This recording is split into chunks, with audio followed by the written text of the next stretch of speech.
Hello, my legalites, and welcome back to my podcast channel, Legality, where I spill the tea on all things law. Before we dive in, Merry almost Christmas. I wanted to spread some festive cheer by giving my slides a holiday makeover just for you guys. Today, we have a very interesting tea topic, which is the maxims of equity. Now, I know it sounds like a handful, but let me break it down to you in a simpler way. Let's start from the very beginning. What is equity? Well, it is a set of legal principles that ensures a fair outcome for those that were wronged by the strict common law system. Now, my legalites, you might be wondering, how did it even come about? Well, back then in medieval England, they used to only have the common law system, which was led by legal precedents and the judges' decisions. It had a very strict application of the law where specific procedures had to be followed. Therefore, sometimes the decisions would be unfair towards the parties due to these strict circumstances. Now, that's exactly where equity comes in. The people had pleaded with the king due to this injustice, which then led to the establishment of the Court of Equity. Now, equity might not be as developed as the common law system, but it does follow certain guiding principles called maxims. These maxims basically lays down what equity is all about and how it functions. There are three maxims that we will be focusing on today. First, the delay defeats equity's maxim. Secondly, the he who comes to equity must come with clean hands maxim. And lastly, that equity will not permit a statute to be used as an engine of fraud. The tea on these maxims will be spilled further on in the podcast, so stay in your seats, my legalites. These equitable principles are not only applied in the UK, but they are also actively applied in Malaysia. As Section 3 of the Civil Law Act 1956 allows for the application as long as circumstances allows it and they are adapted to local needs. Alright, my legalites, let's discuss the origin and history behind these equitable maxims.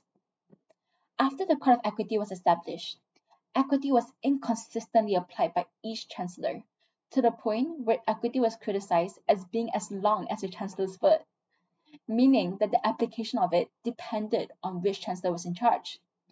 However, over time, equity became more structured. Lord Nottingham, from 1675 to 1682, made equity more consistent. In the 18th century, judges in the Chancery Court developed the equitable maxims. And by 1727, the first equity book about maxims was published. By the end of Lord Eldon's chancellorship in 1872, equity was said to be a precise jurisdiction. So all of these maxims were developed over centuries and formalized in the 1700s. Now let's dive into our first maxim, the delay defeats equity maxim, otherwise known as the doctrine of leches. So what is this maxim all about? Well, this maxim occurs when there has been an unreasonable delay from the plaintiff in bringing his claim, therefore the court may refuse to grant him equitable relief. The case of Lindsay Petroleum Company and Hurt clarified that there are two factors that should be looked into to determine whether this doctrine applies. First, it is the length of the delay itself, and secondly, it is the nature of the acts done during the delay period, so that the court can decide whether granting relief will cause justice or injustice, given what had happened during the delay. This maxim is significant in the development of equity because it prevents an infinite regress rule. Now, my legalites, remember how I mentioned that equity was enacted due to the rigid common law system that produced unjust results? Now imagine if equity became rigid and had too many rules. It will obviously produce unjust results as well. So then we will need a third system to control equity and then another fourth system to control the third system, and so on and so forth. This maxim helps to prevent that, as it allows for the court to declare this maxim against someone's claim as long as they feel that there has been a delay and granting relief will cause injustice, even when the statutory deadline hasn't passed yet. This discretion given to the courts would therefore break the infinite regress. The maxim is also significant in the development of equity because it prevents people from abusing equity's principle. This is seen in the case of Clegg and Edmondson, where the courts applied the maxim against a principal who knew that their fiduciary was making profits by breaching their duty, but nothing was done by the principal. And when the principal finally sued him for those profits, the court applied the delay defeats equity maxim and refused relief, as equity wouldn't help those who acquiesced to wrongdoing by doing nothing. This principle also covers cases where there has been a strategic manipulation of timing. In the Malaysian case of Lee Tai Sang and Faber Merlin, where the plaintiffs knew since 1978 that the defendant was violating their agreement but deliberately did nothing for 5 years while the defendant renovated the building, and only after the building was significantly renovated did the plaintiff sue, but the court here denied their claim using the delay maxim. Therefore, through this maxim, the court makes sure that equity isn't abused by those who either stood by passively or strategically delayed their claim on purpose for their own benefit. Alright, my legalites, now let's examine how this maxim works in today's society. The courts are now applying a refined three-factor test to determine if the maxim applies, which asks whether the claimant had knowledge of the problem, because the delay only starts from when the claimant knew or should have known, the length of the delay, and whether the delay caused prejudice, making relief unconscionable. This was seen in Fisher and Brooker, where a musician waited 38 years to claim his royalties for his music, thus satisfying the first and second factor since he had knowledge and the delay was lengthy. However, the third factor, prejudice, was not satisfied. The defendant profited from the music for all 38 years, so he wasn't harmed by delay. He actually benefited from it. Thus, the delay maxim couldn't apply. In the Legends Life Limited and Harrison, the court established that what matters is the circumstances and the reason why the delay happened and not the length of the delay. These cases demonstrate how this maxim is still applicable to this day, with the court still actively applying it. Now, let me give you guys a scenario that you might actually face. Let's say in 2020, you discover that your business partner opened another cafe down the street, which breaches the partnership agreement. Now, you want the court to stop him. If you wait and bring the claim 5 years later, the court will apply the maxim since you knew about it since 2020. So there was a 5-year delay. And thus, your partner will have assumed that you had just accepted the situation. However, if you had immediately objected and spent 3 years negotiating before going to court, the maxim wouldn't apply. Why? Well, your partner knew about the dispute, so he cannot claim surprise or that he relied on your silence. And 3 years of good faith negotiation is a legitimate reason. You weren't sleeping on your rights. You were pursuing an alternative resolution. Alright, my legalites, now let's dive into our second maxim of the day. He who comes to equity must come with clean hands. This maxim states that those who seek equitable relief must not have acted unconscionably in relation to the matter that they are now seeking relief from. Basically, as Lord Mansfield and Holman and Johnson has established, the court does not allow claims from those who seek help from them when their improper act was the reason for their cause of action. The case of Daring and Earl of Winchester established that the claimant's misconduct must be directly connected to the equitable relief that they are seeking. The misconduct must also be morally wrong, but the claimant does not have to have actually committed an actual crime.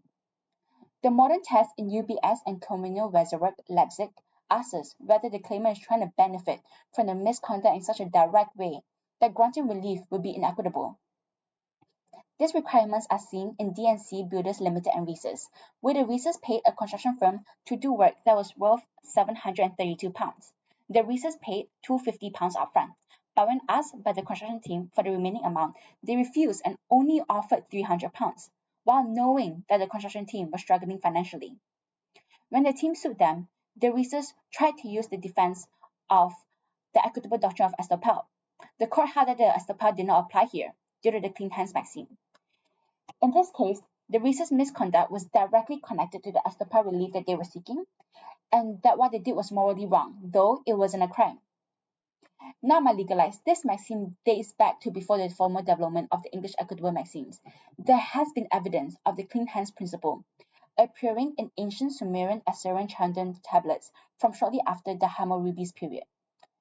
Therefore, unlike other equitable maxims, this maxim has existed for thousands of years before being officially developed with the other maxims in the 1700s. Next, let's talk about why the clean hands maxim is so important to equity's development. Throughout equity's history, this maxim has been significant in establishing equity's commitment to treating everyone equally by holding the claimants and the defendants to the same standard of conduct and examining the morality of the conduct. This commitment was reinforced by Lord Eldon in Macclestone and Brown, who said to let the estate lie where it falls, meaning that those guilty of unconscionable conduct should not be allowed relief through equity, even if that means relief is denied entirely. This commitment was so well established that in the 1800s, the Pomeranian equity jurisprudence emphasized that equity demands good faith from both the defendant and the claimant who are seeking its help. The tu quoque principle, which means who are you to complain, reflects this commitment to equal treatment and moral examination. This is seen in the case of Gontier and Orange Contract Scaffolding Limited, where the claimant claimed a proprietary estoppel because he wanted compensation for improvement works that he did, but he submitted fake invoices that exceeded the amount paid. Therefore, the court denied his relief to the clean hands maxim because his fraudulent conduct was directly connected to him seeking relief for the compensation, thus he had no moral standing to complain. These cases from the 1800s to the 21st century shows how the clean hands maxim has allowed for equity to maintain its commitment to ensure fairness by only giving equitable relief to those who really deserve it. Now, additionally, this was already mentioned in the delay part by legal rights, but the clean hands maxim is also significant in preventing the infinite regress rule, as this maxim gives court the discretion to apply the maxim when he has unclean hands, which helps equity to self-regulate itself. So my legal rights, you're probably wondering, does this old maxim still even matter today? Well, yes, it does. The modern courts have continued to apply this maxim in most common law jurisdictions, including Australia, Canada, Ireland, the UK, the US, and many more. And if any of my legal rights that are watching this are from any of these places, comment down below. Now let me give you guys two scenarios to show how this maxim plays out in real life. Now imagine this. You're selling your house and you're seeking specific performance from the court to force the buyer to complete the sale. But here's the tea. You deliberately hid the fact that the foundation has some serious problems. Even if the buyer was the one who breached the contract, the courts will not allow for equity to help you due to the maxim. Since you came in with unclean hands and are asking equity to help you benefit from deceiving someone. Another scenario that I want you to imagine is that you're seeking an injunction to prevent someone from breaching a confidentiality agreement that they signed with you. Now, just from this, it sounds like you're going to get it right. But it turns out that you have been leaking bits of that confidential information to the media to damage that person's reputation. Now, the court here will not be granting you the injunction due to the maxim, even though that person violated the agreement. Why? Because of your unclean hands, as you're trying to ask equity to protect the agreement that you yourself have been violating. We are almost done with this topic, my legal rights, but first, let's cover the last maxim that we will be looking at today, which is that equity will not permit a statute to be used as an instrument of fraud, which, as Judith Richards describes, is applied by the courts to stop a statute from operating if a party is relying on the strict provisions in it to defraud someone. Now, this maxim was created from the early days of equity and came about through multiple cases that were decided after the enactment of the Statute of Frauds, 1677. It is said that the phrase "an instrument of fraud" originated from Lord Eldon in the case of Mestier and Gillespie in 1805. Now, how does this maxim work? Well, imagine you and your friend have a verbal agreement that she will hold the property on trust for you. Now, even if the law says that this agreement needs to be in writing, equity will apply this maxim and prevent your friend from acting fraudulently by using this legal provision to invalidate the trust and keep the property for herself. But here's what's interesting, my legal rights, is that you don't need to prove that your friend had any fraudulent intent to cheat you from the very beginning. The fraud that is needed for the application of this maxim is your friend now trying to use the lack of written formality to defeat your equitable interests. But your friend had to have known about the informal trust arrangement you guys would have had when the property was transferred over to them. If they don't know that they were supposed to hold it on trust for you, then this maxim wouldn't apply. Alright, my legal rights, this maxim is usually used in situations relating to trust and property, but there are cases where the application of this maxim can be seen in other areas where reliance on the statute would be unconscionable, as in the case of Seah Siew Hong and Lim Gin Chian, where the appellants tried to use the Limitation Act 1953 to argue that too much time had passed to avoid a guarantee that they had signed that said that it could be enforced at any time. The court here applied the maxim to prevent them from using the Limitation Act to escape from the agreement that they had made. Now, let's dive into why this maxim is significant to equity's development. This maxim ensures that equity is a system that promotes and enforces justice. Now, when it comes to this maxim, there are two competing interests. First, the need to have written agreements which prevent fraudulent claims related to trust.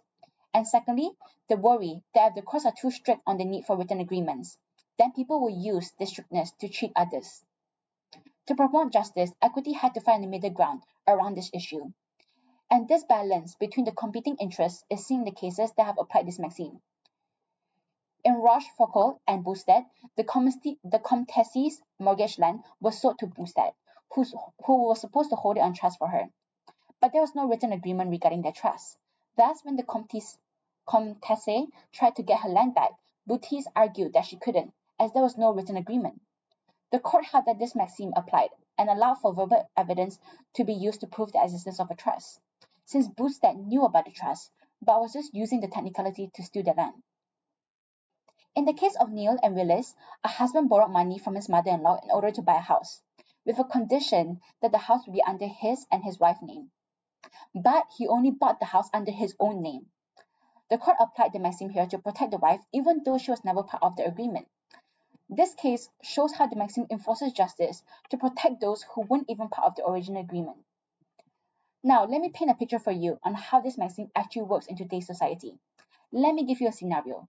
So let's say that your cousin is helping you invest in cryptocurrency, and you transfer over 10,000 ringgit to him because of a verbal agreement that he will buy the Bitcoin for you and put in his wallet, since you didn't know anything about crypto and how it works. He then promised to transfer the money over to you whenever you want it.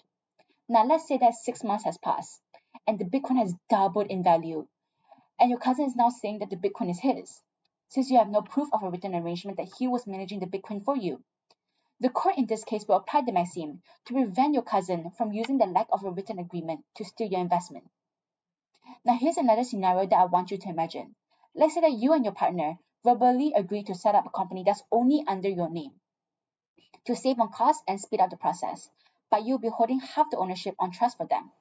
You guys then operate the business together for 2 years, splitting the profits in half until one day, a client signs a contract that will make the company a lot of money. And because of this lucrative deal, you then tell your partner that the company is registered only under you and you're the sole owner. Even though business ownership requires formal documentation, the courts will apply this maxim to ensure that you can't benefit from this technicality to defraud your partner. And that's a wrap, my legalites. Thank you for sticking all the way to the end for me. Today, we have covered 3 equitable maxims that have stood the test of time and have kept the equitable system fair and just. These principles might be very old, but they are still super relevant to the issue of society today, like in business partnerships and crypto investments. So the next time you're ever in any trouble, remember this lesson on equity, and who knows, it might just help you. And once again, thank you so much for watching this video. Don't forget to like, subscribe, and spill the tea in the comments below. I will see you in the next episode, my legalites. Bye bye.